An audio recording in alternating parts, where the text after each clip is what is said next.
আপনাদের একটি ভক্ত লীলা বলেই আজকের পাঠ বিশ্রাম রাখবো।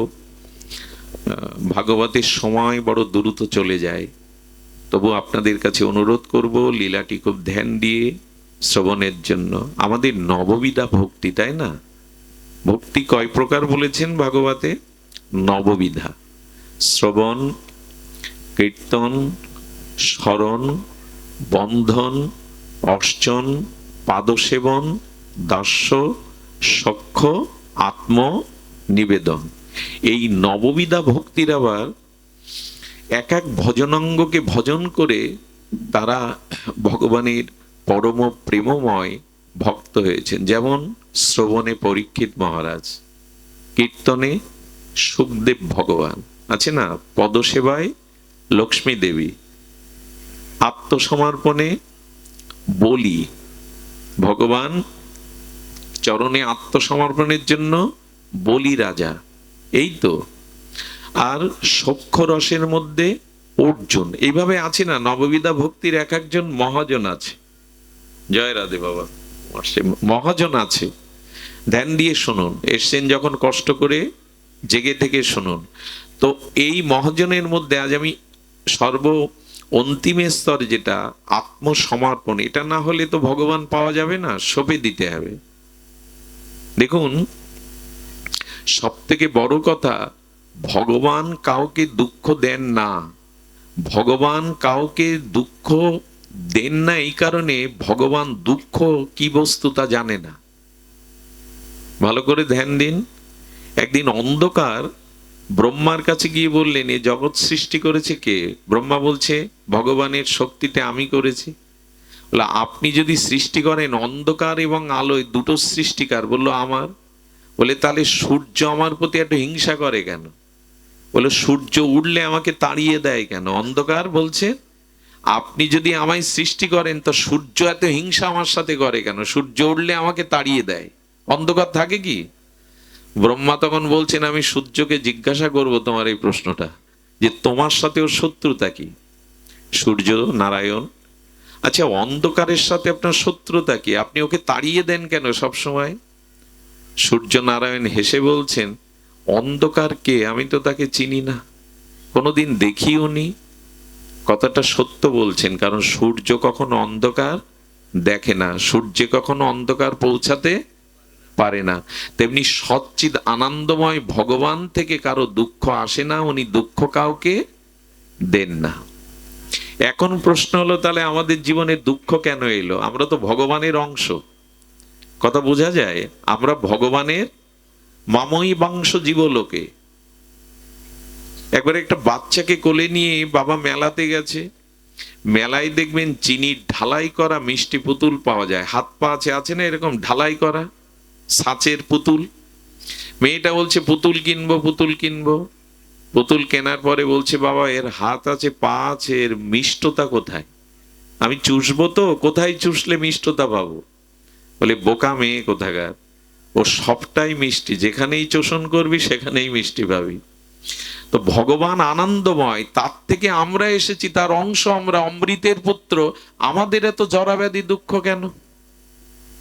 উনি তো কাউকে দুঃখ দেন না, সূর্য তো কাউকে অন্ধকার দেয় না। এই প্রশ্নের উত্তর আচার্যরা দিয়েছেন মাত্র দুটি কথায়, খুব মার্মিক কথা। এই দুঃখটা প্রবেশ করে যে দুঃখের দুয়ারটা খুলে দিয়েছে আপনি আমি, সেই দুয়ারটা কি জানেন? আচ্ছা, গাড়িতে যদি কেউ ওঠে, সে গাড়ি হয়ে যায় না মানুষ থাকে? কথা বলুন, মানুষ থাকে তো। যে কাপড় পরে, সে কি কাপড় হয়ে যায় না কাপড় কাপড় থাকে, শরীর শরীর থাকে? তেমনি সিন্দুকের মধ্যে যে সোনাদানা থাকে, সোনাদানা কি বলে, এগুলি আমার? সিন্দুক দাবি করে যে তুমি আমার মধ্যে আছো, তাই তুমি আমার। সিন্দুক বলে, সোনাদানা তুমি আমার না, যে মালিক রেখেছে তার। এই দেহের মধ্যে আত্মা আছে, ভগবানের সচ্চিদানন্দ চিৎকন অংশ। আমাদের দুঃখ প্রবেশের দ্বার খুলে দিয়েছি দুটো অক্ষরে, মম, এই দেহ আমি। এই কথাটি ছোট, কিন্তু এই কথাটা বুঝতে পারলে আপনি এক লাফে ভগবানের দ্বারে চলে যাবেন। দুঃখ আপনাকে আর জড়াবে স্পর্শ করবে না। দুঃখ ঢুকেছে যারা মনে করে এই দেহ আমি। আমি দেহ নই। আমি গাড়িতে উঠলে গাড়ি হয়ে যায় না, আমি বাড়িতে বাস করলে আমি বাড়ি হয়ে যাই না, আমি আমিই থাকি। আমি কাপড় বদলালেও আমি বদলাই না, আমি আমিই থাকি। সিন্ধুকে সোনাদানা থাকলে সিন্ধুক দাবি করতে পারেন এটা আমার, ওটা মালিকের। তেমনি আত্মা আমার ভেতরে আছে, আমি ওই চিৎকন অজর অমর শাশ্বত সনাতন আত্মা, আমি দেহ নই। এই আমি যে দেহ না, এই বদলেই দুঃখের শেষ। আত্মাতে জরাব্যাধি নেই, যার জন্মই নেই তার মৃত্যু হবে কি করে? আত্মাতে জরাব্যাধি নেই, জন্ম মৃত্যু অভিশাপ নেই, আছে এই দেহের। কারণ আমি আমাকে এই দেহ মনে করেছে, আমি দেহ নই। এই কথাটাই তো গীতায় বারবার বোঝাচ্ছেন, তুমি দেহ নই। এই জন্য মো আর মো একসাথে করলে কি হয়? মম। এই যে আমার, আমি এবং দেহ আমি আর স্ত্রী পুত্র আমার, এই হলো দুঃখ জরা ব্যাধি প্রবেশের দুয়ার।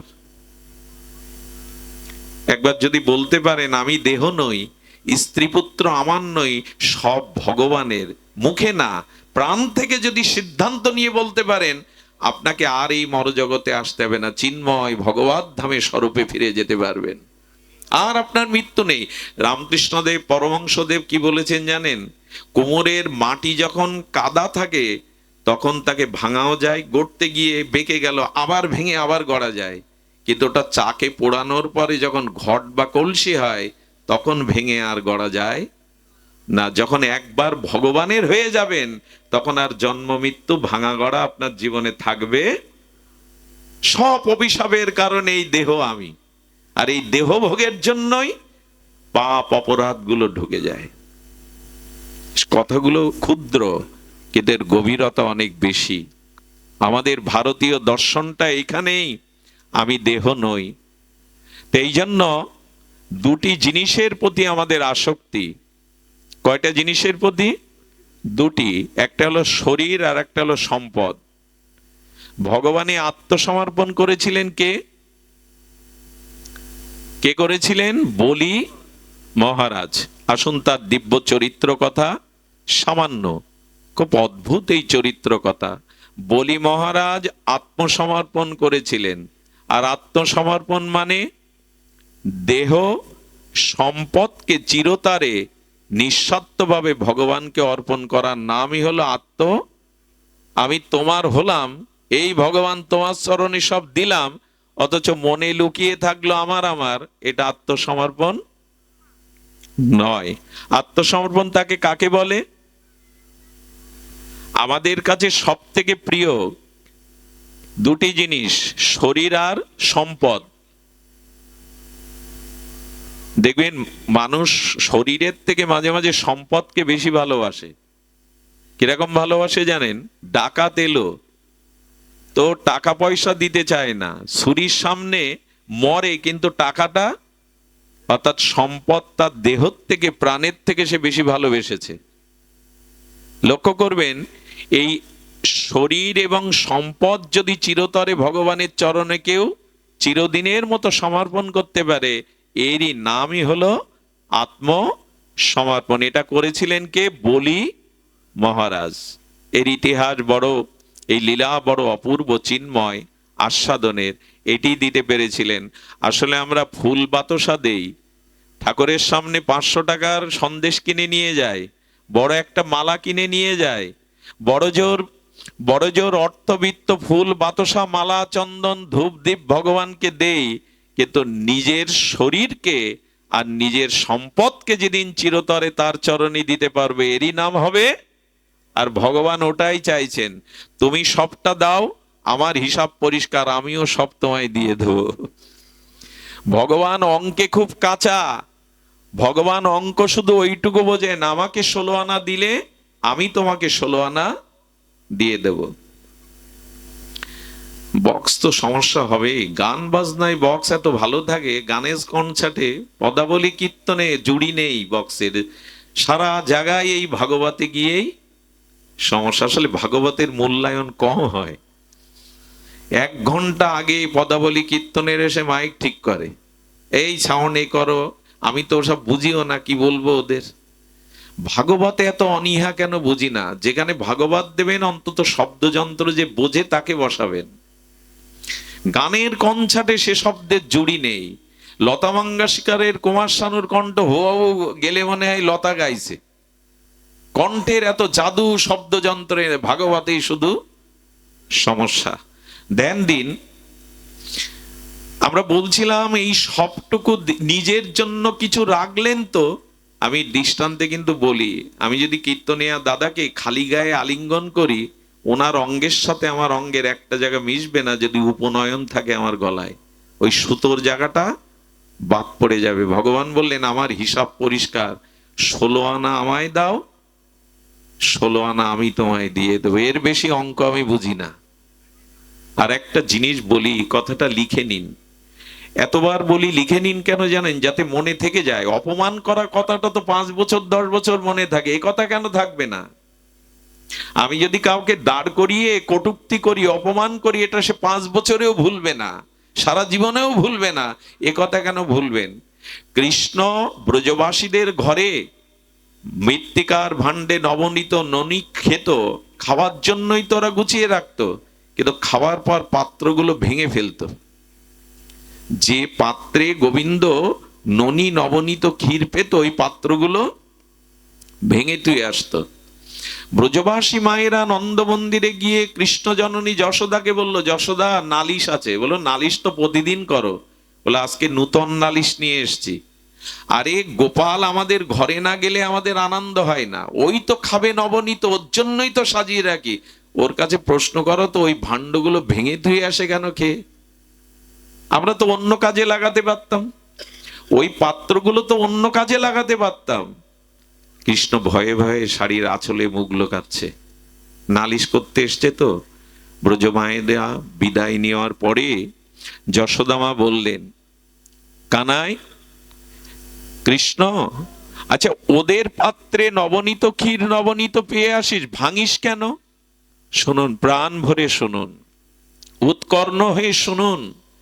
বললেন, মা, যে পাত্র একবার আমার সেবার জন্য ব্যবহার হয়, যে পাত্র একবার আমার সেবায় কাজে লাগে, ওই পাত্র যাতে আর কোনো বিষয়ী ভোগের কাজে না লাগে তাই আমি ভেঙে ধুয়ে আসি। জয় রাধে।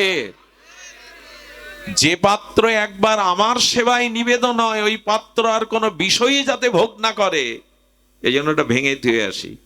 এই জন্য শ্রী গুরুদেব যে পাত্রে পায়, ওই পাত্রটা আমরা অন্যকে, ভগবানের থালায় যেটা প্রসাদ দেয় ওটা আপনাকে আমাকে দেবে। যে পাত্র, বলতে চেয়েছি, যে শরীরটা ভগবানকে একবার দিয়েছি, সেই শরীর জন্য আর বিষয় ভোগে কাজে না লাগে, উচ্ছিষ্ট হয়ে যাবে। আর ভগবান ওই পাত্রে, ঠাকুর ঘরের থালাটা অন্যকে দেন কি খেতে? তো যে মন ভগবানকে দিয়েছেন, সেই মন আবার কামনা বাসনায় বিষয়ের উচ্ছিষ্ট করতে দিলে ভগবান আর নেবে তাতে? খুব মার্মিক কথা। যে শরীরটা গুরুদেবের চরণে দিয়ে দিয়েছেন, সমর্পণ করেছেন, তাতে আর বিষয়ের ভোগ তুলবেন না। সুধীজন, ভগবান বামন রূপ ধরলেন, ব্রহ্মচারী তেজপুঞ্জ জ্যোতির্ময় দেহ, বামন রূপ ধরলেন। কোথায় যাচ্ছেন জানেন? বলি মহারাজের যজ্ঞে। খুব ধ্যান দিতে হবে, খুব অপূর্ব এই ভক্ত লীলাগাথা। যজ্ঞ সম্ভবত পবিত্র জায়গায় ছাড়া যজ্ঞ হয় না। যজ্ঞ কোথায় জানেন? শ্রী নর্মদার একটা পবিত্র কূলে। দেখুন, মাটির কিছু গুণ আছে। আমি গতদিন মনে হয় বলেছিলাম, পতিত ভূমি আর অপতিত ভূমি। পতিত ভূমি মানে, পতিত মানে যে মাটিটা শুদ্ধ নয়, পতিত মানে অপবিত্র আর পবিত্র। একবার পঞ্চ পাণ্ডবকে নিয়ে কুন্তী দেবী বনবাসে ছিলেন 12 বছর। একটি জায়গা দিয়ে যেতে যেতে কুন্তী দেবী দাঁড়িয়ে পড়লেন। যুধিষ্ঠির পেছনে তাকিয়ে দেখে মা দাঁড়িয়ে, মাকে ডাকছেন, মা চলে এসো। কুন্তী দেবী দাঁড়িয়ে থাকলেন, যুধিষ্ঠির পেছনে এসে বলছেন, মা এই মাটিতে এমন করে দাঁড়িয়ে আছে কেন, চলো। বলেন, যুধিষ্ঠির তুমি প্রাজ্ঞ, তুমি ধর্মজ্ঞ, তবে শোনো, এই মাটিতে দাঁড়ানোর সাথে সাথে আমার শুদ্ধ হৃদয় কালিমায় ভরে গেছে। আরো শুনবে পুত্র, আমি বিধবা, আমি কুন্তী, কিন্তু আমার মনের মধ্যে কাম জেগে গেছে। যুধিষ্ঠির অবাক হয়ে মাকে বলছেন, মা তুমি এগিয়ে যাও। যুধিষ্ঠির এক মুঠো মাটি নিয়ে স্পর্শ করে দেখলেন যুধিষ্ঠিরের হৃদয়ে কাম জাগছে। ভাবতে পারেন, আশেপাশে প্রাজ্ঞ মুনি ঋষিদের প্রশ্ন করলেন, এই জায়গার কোনো প্রাচীন ইতিহাস কি আপনারা বলতে পারেন? বলো, পারি। একটা নারীকে ভোগ করবে বলে দুইজন অসুর প্রকৃতির লোক, তাদের মধ্যে রক্তক্ষয় করতে করতে দুইজন মারা গিয়েছিল, তাদের রক্তেই মাটিতে মিশানো আছে। যাদের গৃহে ভগবানের সেবা ঠিকভাবে হয় না, যাদের গৃহে ভগবানের নাম একটু হাততালি করতাল ঝাঁজ খোল বাজিয়ে হয় না, যেখানে বছরে মাসে 6 মাস অন্তর একটু সাধুর চরণধুলি পড়ে না, সেই ভূমি সেই গৃহ অপতিত হয়ে যায়, শ্মশান ভূমি হয়ে যায়। ওখানে রোগ শোক জ্বালা যন্ত্রণা লেগেই থাকে। এই জন্য ভূমিটা পাবন করুন। কেন বলছি জানি, এই যে চাতালটা, এখান থেকে 4 ঘন্টা আগে যে চাতাল ছিল, এখন কি সেই চাতাল? এখন এখানে দেবতারা মুনি ঋষিরা অলক্ষ্যে হনুমান রাধা মাধব এসে দাঁড়িয়েছেন। এই চাতালটার 5 ঘন্টার আগের চাতাল নয়। আপনাদের চরণধুলিতে হরিকথা হরি নামে এটা এখন পাবন ভূমি হয়ে গেছে। যেখানে ভগবানের নাম হয়, সাধুগুরুর চরণধুলি পড়ে, সেই ভূমিটা অপবিত্র থাকে না, পবিত্র ভূমিতে রূপান্তরিত হয়। আমরা ঘরে সাধু ডাকি তো, আমরা খুব ডাকি, জামাই আদর বুঝি, আত্মীয় স্বজনের আদর বুঝি, তা বুঝুন, ক্ষতি নেই। কিন্তু জামাই আদরের সাথে সাথে বৈষ্ণব আদরটাও করুন, নালে ওই ভূমি অপতিত হয়ে যাবে। ভিক্ষা করে হলেও একবার গুরুদেবকে গৃহে আনবেন, দুমুঠো অন্ন বৈষ্ণবদের সাধুদের সজ্জনকে দিবেন, সেই ভূমি পবিত্র হয়ে যায়। যেখানে সাধু প্রবেশ করে সেখানে দেবতারা পুষ্পবৃষ্টি করতে শুরু করে। সুধীজন, এই কথা এই কারণে বলছি যে কুন্তির মতো মাতাশ্রীর হৃদয়েও কামনা জেগে গেল শুধু অপতিত ভূমির দোষের কারণে। শুনুন, তবে যজ্ঞ করতে গেলে পবিত্র ভূমি লাগে। শ্রী নর্মদার তীরে এই যজ্ঞ করছেন বলি মহারাজ। সেই যজ্ঞে যাওয়ার জন্য ভগবান বামন আর ছোট ছোট চরণ, কি তেজপুঞ্জ দিব্য দেহ চলেছেন। কিন্তু শ্রী নর্মদার ওপারে যজ্ঞ, ভগবান এপারে আছে। ভগবান পার হতে পারে না, কিন্তু ভগবানের একটি লীলার সাথে 5-7টা লীলা জড়িত। এমন যেমন 3 in 1, 5 in 1। তো ভগবান এক লীলা করতে গিয়ে 5-7টা লীলা করে বসেন। এক লীলায় কার্য করেন প্রভু 5-7। চৈতন্য চরিতামৃতে বলছেন প্রভু এক লীলাতে 5-7টা লীলা করে বসেন। যেমন অনেকগুলো ফুল দিয়ে মালা হয়েছে, একই সুতাতেই তো এক লীলাতে ভগবান অনেকগুলো লীলা করেন। এক ব্রাহ্মণ পুত পবিত্র যাজ্ঞিক ব্রাহ্মণে স্নান করছিল। উনি দেখলি এরকম কারো রূপ হয়? এই যে বামন অবতার ধরেছে না ভগবান, কোটি সূর্য প্রভা জ্যোতি, ইনি নিশ্চয়ই কোনো অসাধারণ কেউ। ভগবান কি করছেন জানেন? বামনদেব একবার শ্রী নর্মদার জলে প্রবেশ করছেন, আবার উঠে আসছেন। এভাবে যখন বারবার করছেন, তখন ব্রাহ্মণ বলছেন, কে আপনি? জ্যোতির্ময় পুরুষ, আপনি কেন নর্মদার মা নর্মদার ভেতরে যাচ্ছেন আর আসছেন? বললেন, পার হয়ে ওপারে যাব বলে। তো বলে, যেতে পারছেন না? বললে, নর্মদার স্রোত বড় প্রবল, আমি একটু নেমে দেখলাম ওই স্রোতে আমি ভেসে যাব। ভগবান কি ভেসে যায়? দেখুন লীলাটা কি। বলছেন, আমি যেতে পারছি না। তো বলেন, আচ্ছা আপনি? বললেন, আমি 100 রকমের সাঁতার জানি, আমি বসেও ওপারে যেতে পারি, হেঁটেও যেতে পারি। যাজ্ঞিক ব্রাহ্মণ তো অনেক অলৌকিক শক্তির অধিকারী। ভগবান আসলে ওকে কৃপা করবে বলে বলছে, তাহলে আপনি আমাকে পার করুন। বলে, আমি আপনাকে পার করব, কিন্তু আপনি কোথায় যেতে চান? নর্মদা মায়ের ওপারে বলবেন তো। বললেন, বলি মহারাজ যজ্ঞ করছেন, আমি সেই যজ্ঞ দান গ্রহণের জন্য যাচ্ছি। তখন বলছে, ও বলি মহারাজ তো দাতা শিরোমণি। উনি তখন মনে মনে ফোন দিয়ে এঁটেছেন, আমি আপনাকে পার করে দিতে পারি একটি সত্য, বলি মহারাজ দাতা শিরোমণি, আপনাকে যা দান দেবেন তার অর্ধেক আমার। ভগবান হাসছেন মনে মনে, বলে, ঠিক আছে, যা দান পাবো আপনাকে অর্ধেক দেব। বলে, তাহলে চিন্তা নেই, কাঁধে উঠুন। বটু ভগবান, বামন ভগবান তাকে কাঁধে নিয়েছে। কাঁধে নিয়ে বলছে, 2 পাটা ঘাড়ের 2 দিক দিয়ে দিয়ে দেন। যখন শ্রী মা নর্মদার প্রবল স্রোতে প্রবেশ করেছে, উনি হেঁটে হেঁটেই যাচ্ছেন, এটা কিন্তু সাধুরা পারে, হেঁটে হেঁটে যাচ্ছেন, তখন ওই স্রোতে ওনার চরণটা বারবার বেঁধে যাচ্ছে, উনি চরণ দুটাটা সমান করে দিয়েছেন, সমান্তরাল স্ট্রেট করে দিয়েছেন। যেই ফিরাতে গেছেন, এই ব্রাহ্মণ তো যাজ্ঞিক শাস্ত্রীয় ব্রাহ্মণ, দেখছে ওনার চরণে 19টা দিব্য চিহ্ন। আমি এক সাধুকে প্রশ্ন করেছিলাম, এখন তো প্রায় সব ভগবান সেজে বসে, সত্যযুগের ভগবান নারায়ণ, ত্রেতাতে দেখলাম রঘুপতি রামচন্দ্র, দাপারে কৃষ্ণ, তো এখন কলিত যেই একটু মন্ত্র দেয়, যেই একটু, কে যেন আমার একটা ছবি, মানে আপনাদের মায়ের এবং আমার একটা ছবি পদ্ম ফুলের উপরে দিয়েছে, আমি এই নেট বুঝি না, আমি একটা নাম্বার সেভ করতে পারি না, অনুরোধ করবে এইসবে কেউ দিবেন না, এতে বাবাজিরা, বৃন্দাবনবাসী বৈষ্ণবরা কষ্ট পায়। বা বিল্লমঙ্গল, বা গুরুদেবের কৃপায় দুটো কথা বলতে শিখে পদ্মের পাতার উপরে বসতে শিখেছ, কি বলবো বলুন তো, তাদের খুব কষ্ট হয়, এগুলো করবেন না। আমরা কোনো মানুষকে হঠাৎ ভগবান বানিয়ে বসি, হাতে চক্র দেই, পদ্ম ফুলের উপরে দাঁড়িয়ে তাকে ভগবান বানিয়ে ফেলি, খবরদার।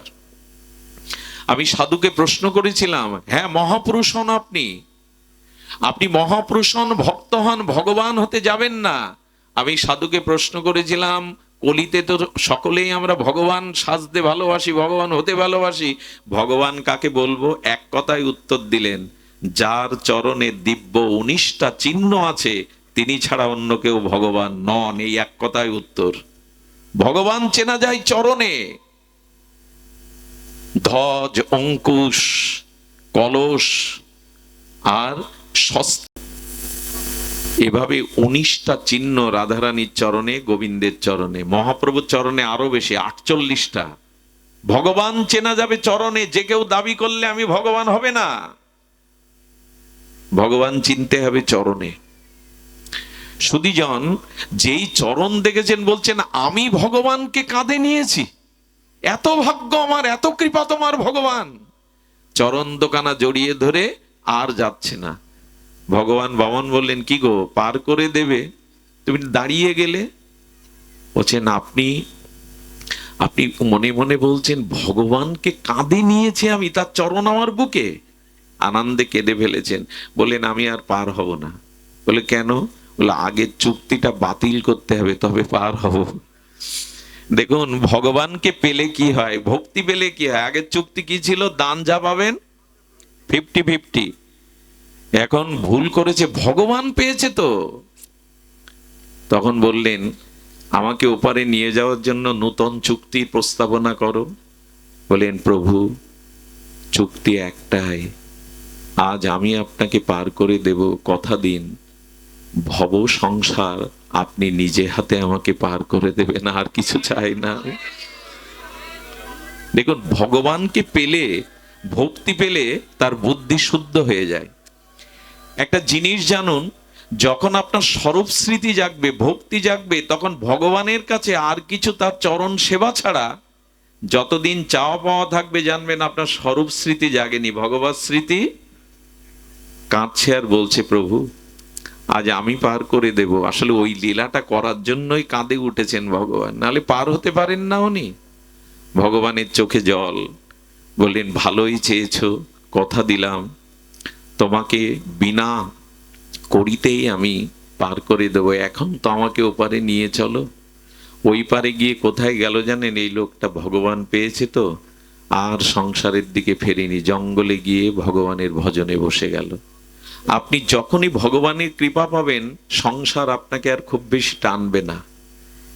সংসারের বিষয় বৈভব, অর্থবিত্ত, যশ খ্যাতি, রূপ যৌবন, ভোগ বিলাস, এটা আপনাকে আর টানবে না। তখন মন নিত্য নিরন্তর তার ভজনেই ডুব দিতে চাইবে। ভগবান বামন গেলেন, আর বলিরাজের যজ্ঞ সবাই যখন উপস্থিত হলেন, যখন আকাশ বাতাসকে অনুরাগের আবির মাখানো জ্যোতিতে ভরে গেল, ভগবানের অঙ্গ জ্যোতিতে।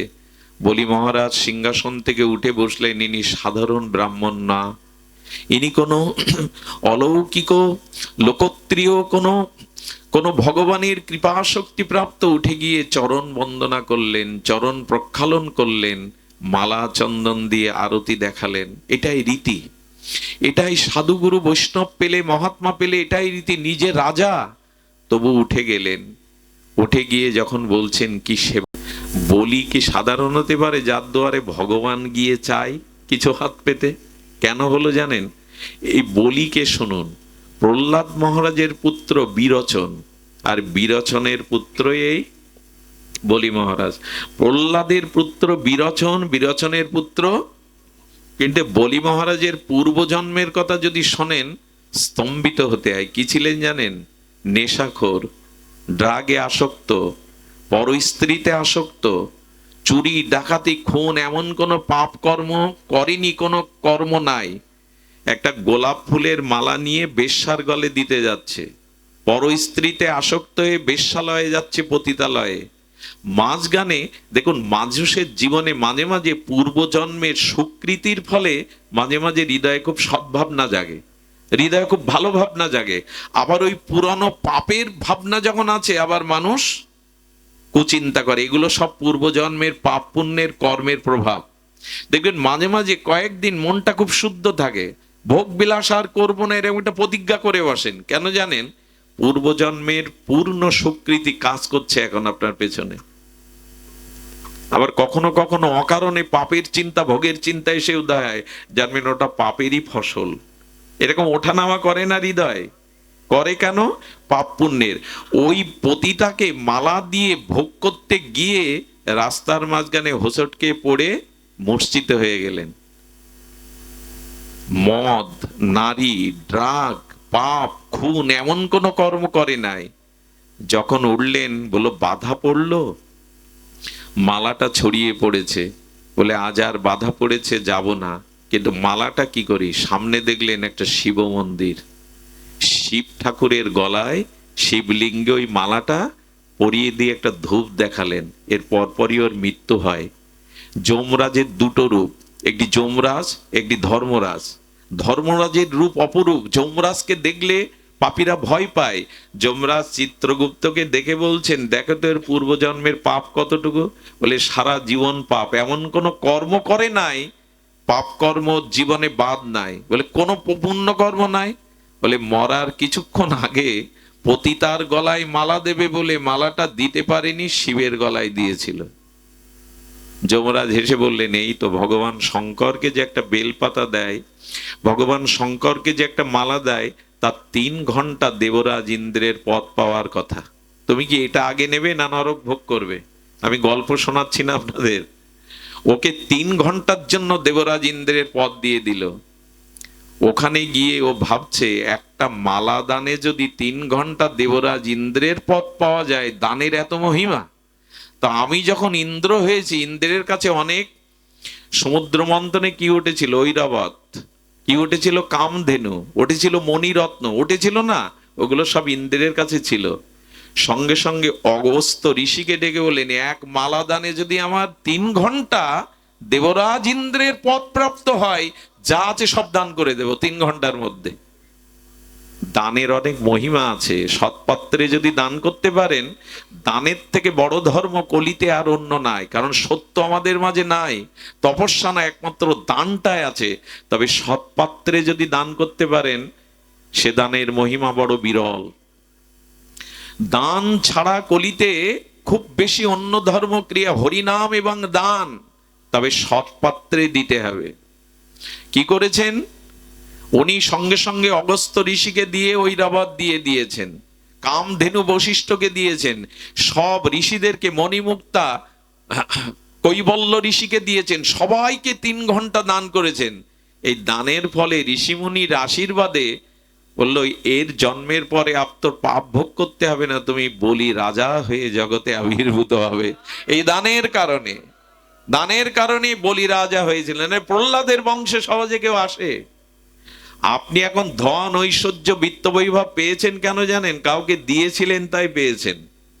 আচ্ছা, দ্রৌপদীর বস্ত্রহরণে গোবিন্দ বস্ত্র রূপে তার লজ্জা নিবারণ করলো। আজকে যখন কোনো মেয়ে অপমানিত হয়, লাঞ্ছিত হয়, তার বস্ত্র গোবিন্দ দেয় না কেন? পক্ষপাতিত্ব করে কি ভগবান?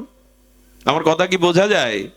দ্রৌপদী ডাকলো, তার বস্ত্র রূপে গোবিন্দ তার লজ্জা নিবা। আজ কোনো মেয়েরা যখন ভগবানকে ডাকে, সর্বস্ব কেড়ে নেয় যখন, গোবিন্দ তাকে রক্ষা করে না কেন? কারণ একটাই, দ্রৌপদী ভোরবেলা স্নান করতে গিয়ে দেখে এক জটাজুটো সাধু সন্ন্যাসী তপস্যা করতে করতে শীতের দিনে স্রোতে তার পরনের বসন ভেসে গেছে। লজ্জায় সে তীরে উঠতে পারছে না, ওখানে বসে বসে কাঁপছে আর জপ করছে। দ্রৌপদী তার নূতন শাড়ির অর্ধেক ছিঁড়ে ভাসিয়ে দিয়েছিল লজ্জা নিবারণের জন্য। সাধু তাকিয়ে বলেছিল, মা, পৃথিবীর কারো সাধ্য নেই তোকে লজ্জা দেওয়ার, একদিন এই বস্ত্রের প্রতিদান তুই পাবি। এই জন্য তো ভগবান বস্ত্র রূপে গেলেন, না দিলে পাবেন কোথায়? সব থেকে বড় দান আজকে যিনি এই অনুষ্ঠান করছেন, সাধুগুরু বৈষ্ণব ডেকে মানুষের ভিতরে যদি আধ্যাত্মিক ভক্তির চেতনা দান করা যায়, এর থেকে বড় দান আর জগতে নেই। অন্য দান আবার ক্ষুধা লাগে, বস্ত্র ছিঁড়ে যায়, ঘর ভেঙে যায়, কিন্তু ধর্মদান করলে এই দান যুগ যুগান্তর তাকে মনুষ্যত্ব ভক্তি প্রেম এনে দেয়।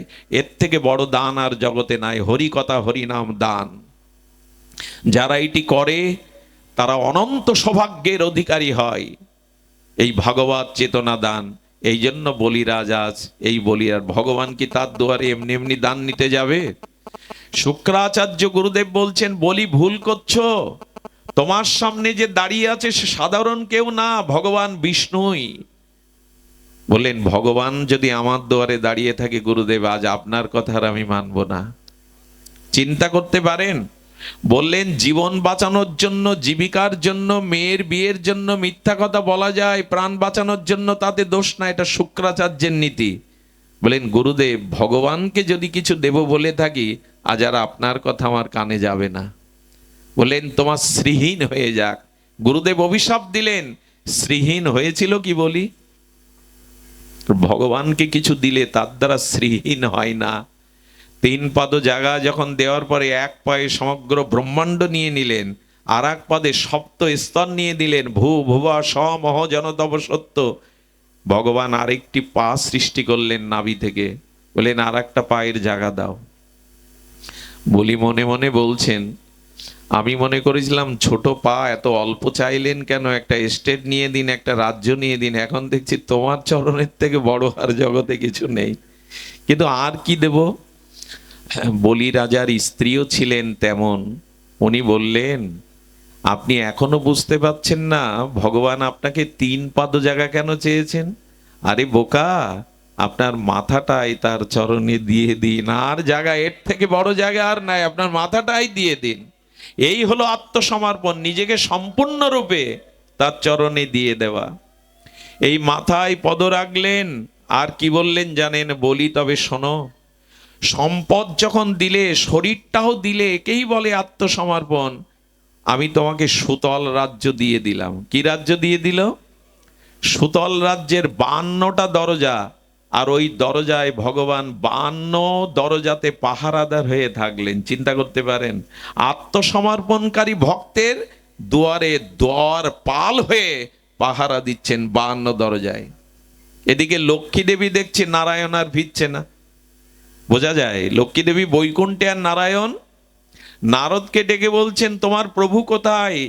তিনি তো বৈকুণ্ঠে আসছেন না। বলে, প্রভু আর আসবে না কখনো। বলে, কেন? বলে, একজনের দ্বারে দ্বারপাল হয়ে দাঁড়িয়ে আছেন সুতল রাজ্যে, ভক্তের দ্বারে দাঁড়িয়ে হয়েছেন ভগবান। সব যদি দিতে পারেন না, তখন ভগবান আপনার দুয়ারে। আহা, এ তো কথার কথা নয়। ভগবান দুয়ারি হয়েছে, তাও 52টা দুয়ার সুতল রাজ্যের, 52টা জায়গায় দাঁড়িয়েছেন লাঠি হাতে। লক্ষ্মীকে নারদ বললেন, যদি ভগবানকে ফেরত চাও তো বলি রাজার কাছে গিয়ে বোন বলে, তাকে দাদা বলে, তাকে রাখি পরাও। যদি খুশি হয়ে এসে ভগবানকে দেয়, নাহলে ভগবান আর আসবে না। আহা, তখন রাখি পূর্ণিমা চলছিল। লক্ষ্মী দেবী গিয়ে, কমলা দেবী গিয়ে বলিকে দাদা বলে প্রণাম করলো। বলি মহারাজের হাতে এইখান থেকে রাখি পরাবার একটা প্রথায়, রাখি পূর্ণিমায়। তো ভারতবর্ষে এটা পড়ায়। ওই রাখিটা পরানোর পর বলি দাতা তো বলছেন, কি চাই বোন? বলে, যা চাইবো বোনকে দিতে হবে, ফেরালে হবে না। তোমার দুয়ারটা 52টা দুয়ার, একটা দুয়ার করতে হবে, কারণ 52 দুয়ারে দাঁড়িয়ে থাকতে তার কষ্ট হয়। বলে, তোমার কথা আমি রাখবো। আর কিছু চাই? বললেন, উনি আমার পতি, ওনাকে ফিরিয়ে দিন, আপনার দুয়ারে যে দাঁড়িয়ে হয়ে আছে। আমি লক্ষ্মী, আপনার বোন। চিন্তা করতে পারেন, লক্ষ্মী দেবী কি চাইছে? আমার পতিকে ফিরিয়ে দিন। বলিরাজ বললেন, বোন, ও যদি তোমার পতি হয়, আমার কে যেন আমার প্রাণপতি, প্রাণ চলে গেলে তো বাঁচবো না আমি। তখন নারদ এসে মীমাংসা করলেন, 8 মাস আপনার দুয়ারে থাকবে, আর 4 মাস বৈকুণ্ঠে চাতুর্মাসে উনি থাকবেন। আজও সুতল রাজ্যে দ্বারপাল হয়ে ভগবান দাঁড়িয়ে আত্মসমর্পণকারীর ভক্তের মহিমা জগতে কীর্তন করছেন। দিই না আমরা এই শরীরটাকে, সম্পদটাকে যদি গোবিন্দের চরণে, কিছু তো নিয়ে আসিনি, আবার তো ছেড়েও যেতে হবে, একটু ভগবানকে সমর্পণ করুন। এর দ্বারাই আত্মকল্যাণ। আজ এইটুকুই আপনাদের মঙ্গল হোক। জয় শ্রী গুরু প্রেমানন্দে গৌর হরি বল। জয় শ্রী রাধে।